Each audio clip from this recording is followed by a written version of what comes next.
કલ્યાણપુરમાં બારે મેઘ ખાંગા થયા છે। રાવલ, સુર્યાવદર, ટંકારિયામાં વરસાદ વરસ્યો છે। દેવળિયા સહિતના ગ્રામ્ય વિસ્તારોમાં વરસાદની શરૂઆત થઈ ગઈ છે।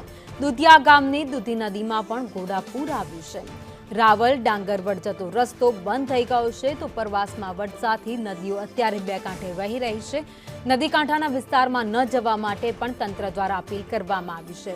તો દેવભૂમિ દ્વારકાના જામખંભાળિયામાં વરસાદની શરૂઆત થઈ ગઈ છે। બારે મેઘ ખાંગા થઈ રહ્યા છે। મેઘો મુશળધાર વરસી રહ્યો છે, જેના કારણે રાવલ, સુર્યાવદર, ટંકારિયા, દેવાળિયા સહિતના ગ્રામ્ય વિસ્તારો છે। વરસાદ વચ્ચે કેટલાક રસ્તા બંધ પણ થયા છે। દુધિયા ગામની દૂધી નદીમાં નવા નીરની આવક થતાં જ નદી બે કાંઠે વહેવા લાગી છે।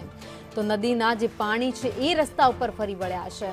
રસ્તા ઉપર ફરી વળતા કેટલાક ગામમાં પણ આ વરસાદી પાણી ઘૂસતા રાવલ અને ડાંગરવડ જતો આ રસ્તો છે ગામનો, બે ગામને જોડતો રસ્તો છે, જે ટીવી સ્ક્રીન પર આપ જોઈ રહ્યા છો, જે અત્યારે લોકો માટે બંધ કરી દેવાયો છે।